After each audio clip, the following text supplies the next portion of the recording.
Hi అండి, అందరూ ఎలా ఉన్నారు? ఈరోజు నేను మీకు బేకరీ స్టైల్‌లో చాక్లెట్ డ్రై ఫ్రూట్స్ కేక్ సింపుల్‌గా, టేస్టీగా ఎలా రెడీ చేసుకోవాలో చూపిస్తున్నానండి. ఒక 2 కప్పుల మైదా తీసుకుంటున్నాను.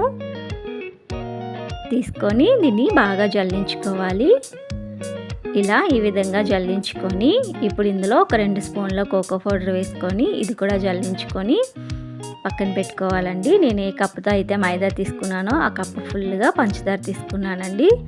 ఒక 3 గుడ్లు, ఒక అరకప్పు ఆయిల్, ఒక అరకప్పు కాచి చల్లార్చిన పాలు తీసుకొని ఇలా మిక్సీలో వేసుకోవాలండి. ఇవన్నీ మిక్సీలో వేసుకొని ఇలా ఈ విధంగా క్రీమీగా వచ్చినంత వరకు మిక్సీ పట్టుకోవాలి. ఇప్పుడు దీన్ని పక్కన పెట్టుకొని ఇంతకుముందు మనం జల్లించుకునే పిండిలో ఒక స్పూన్ బేకింగ్ పౌడర్, ఒక అర స్పూను బేకింగ్ సోడా వేసుకొని ఇప్పుడు ఇందులో ఇంతకుముందు మనం మిక్సీ పట్టి పెట్టుకున్నాం కదండి, అదంతా ఇందులో వేసుకొని ఇలా కట్ అండ్ ఫోల్డ్ మెథడ్లో ఇలా కలుపుకోవాలి. అంతా ఒకే విధంగా కలుపుకోవాలండి.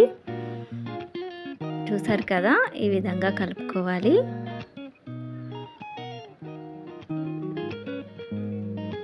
ఇదిగోండి, ఈ విధంగా కలుపుకొని ఇప్పుడు ఇందులో ఒక స్పూను వెనిలా ఎసెన్స్ వేసుకుంటున్నాను. వేసుకొని మరొకసారి ఇదంతా బాగా కలుపుకోవాలి.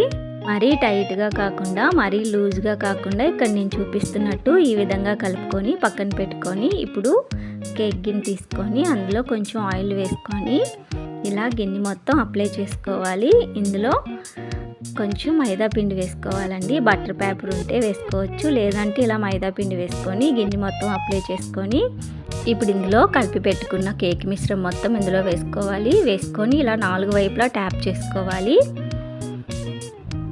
చేసుకొని ఇప్పుడు ఇందులో డ్రై ఫ్రూట్స్ వేసుకోవాలండి. జీడిపప్పు, కట్ చేసిన బాదం,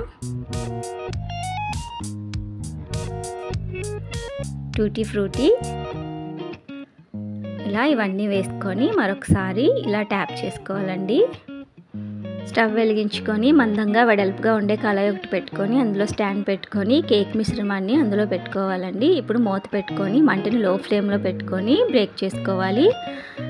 ఒక 45 మినిట్స్ తర్వాత మూత తీసి చూసినట్లయితే మనకి కేక్ ఇలా పొంగి రెడీ అయిపోయి ఉంటుంది కదండి. చూసారు కదా, ఒక చాకు పెట్టి ఇలా చూసినట్లయితే అస్సలు ఏమీ చాకు అంటుకోలేదు, అంటే కేక్ మొత్తం రెడీ అయిపోయినట్టేనండి. ఇప్పుడు దీన్ని చల్లారబెట్టుకుందాము. పక్కకు తీసుకొని ఇలా చల్లారిన కేక్ని చాకుతో 4 వైపులా ఇలా కట్ చేసుకొని ఇప్పుడు దీన్ని ఒక ప్లేట్లోకి తీసుకుంటున్నానండి.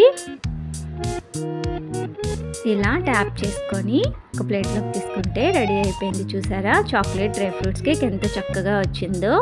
చాలా సాఫ్ట్గా చక్కగా వచ్చింది కదూ. చాలా టేస్ట్గా ఉంటుందండి.